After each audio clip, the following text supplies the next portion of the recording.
Me dijo cómo por un periodo de tiempo los pastores fueron comprometidos y las iglesias fueron cerradas. Así que un día, con temor y temblor, este hermano, a quien ahora estoy escuchando decir su historia, le dijo a su esposa: ahora, no te enojes conmigo. No creas que soy un estúpido. Sé paciente conmigo. Nuestros hijos están creciendo sin enseñanza religiosa. Yo no soy pastor.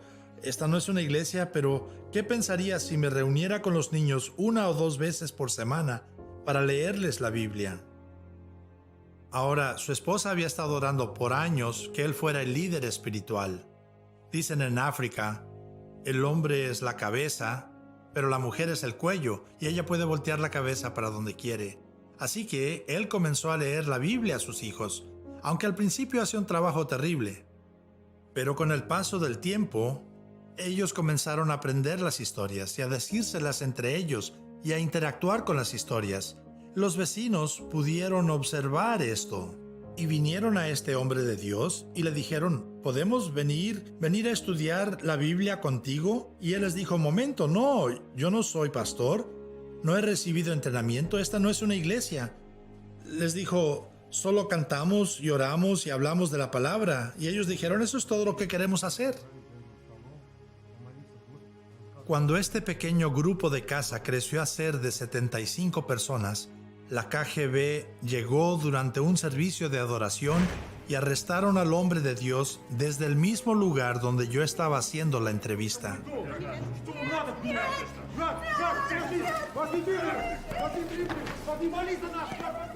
Se lo llevaron a 1000 millas al norte y lo pusieron en una prisión con 1500 criminales endurecidos, y él era el único creyente.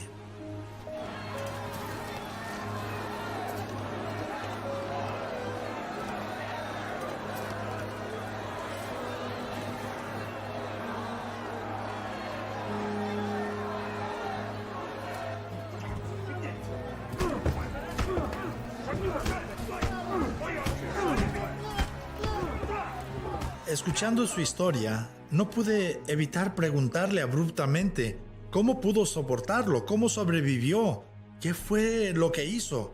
Y él me dijo: por esos 17 años en la prisión, cada mañana cuando el sol estaba saliendo, me paraba al lado de mi cama en atención, elevaba mis brazos en alabanza y me volvía hacia el este y entonaba el canto de mi corazón a Jesús.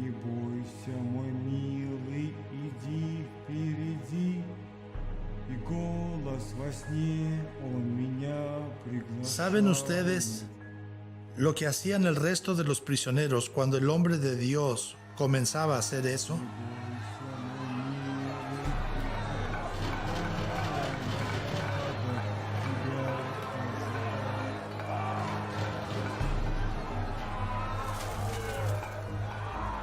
Lanzaban comida vieja, lanzaban desecho humano, y allí está parado nuestro hermano con sus manos elevadas, alabando a Jesús, entonando el canto de su corazón.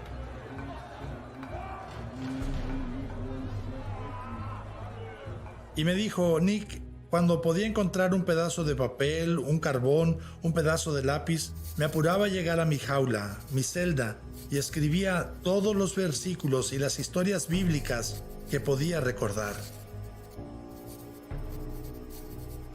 Tomaba esa ofrenda escritural y la encajaba lo más alto que pudiera en uno de esos pilares de concreto. Pero cuando los guardias lo veían, leían lo que decía, lo hacían pedazos y me golpeaban por escribir esos versículos de la Biblia.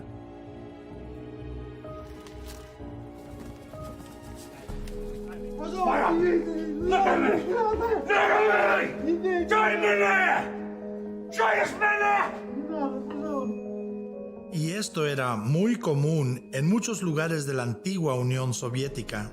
Llegó el día cuando decidieron quebrantarlo y trajeron a una mujer criminal del tamaño y forma parecido al de su esposa, y vistieron a esa mujer criminal en la ropa de su esposa y la arrastraron frente a su celda con su rostro vuelto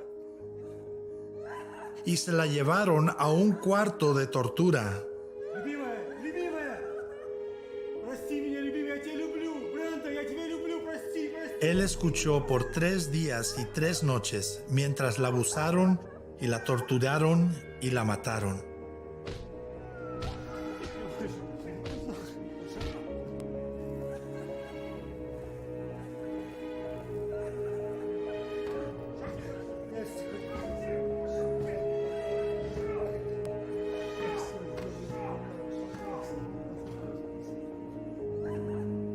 Y sacaron su cuerpo en una sábana, todo el tiempo él pensando que esta era su esposa, y le dijeron, tú sigues.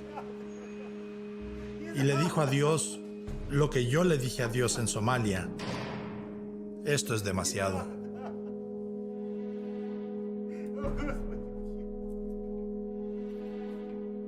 Y se sentó a un lado de la cama, se dio por vencido, llamó a los guardias y les dijo, ustedes ganan.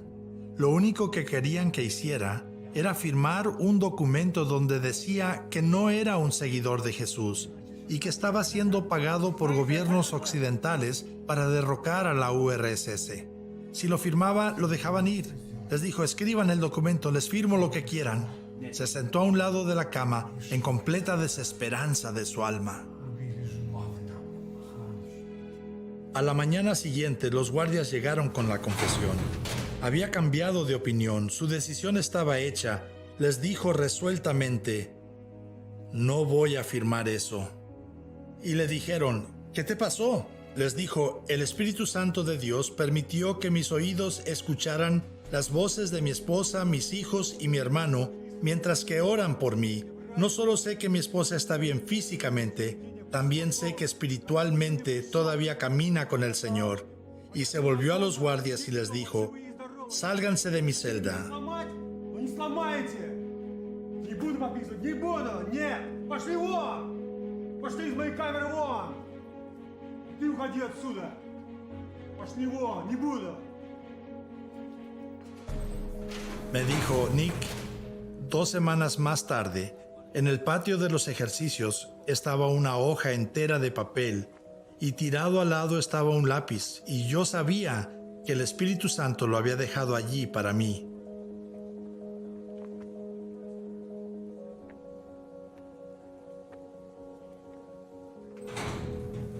Corrí de vuelta a mi celda y escribí cada versículo de la Biblia, cada canto espiritual, cada historia de la Biblia que podía recordar, lo más chiquito que podía. Me dijo, me lo llevé y alcancé lo más alto que podía sobre el pilar de concreto mojado, para darle a Dios la ofrenda escritural más grande que podía darle.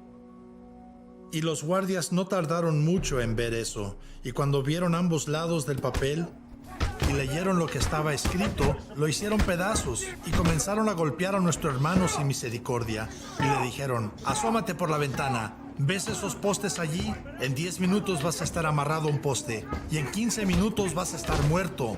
Y lo tomaron de la camisa y comenzaron a arrastrarlo de su celda y de la cárcel.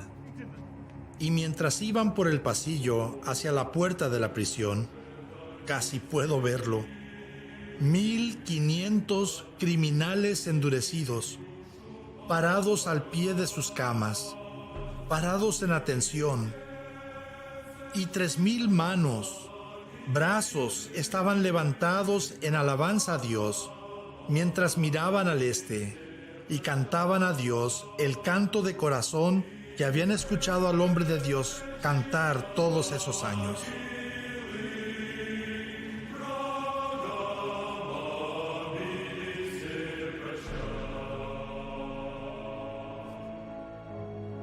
¿Puedes imaginar cómo sonaba ese coro a Dios?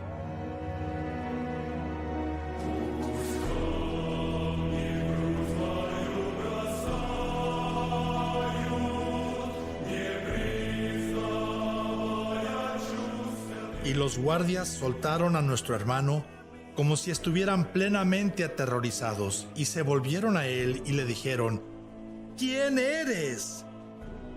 Y les dijo: soy el Hijo del Dios vivo, y su nombre es Jesucristo. Yo tengo un doctorado. ¿Qué pudiera enseñarle a este hombre sobre el reino de Dios?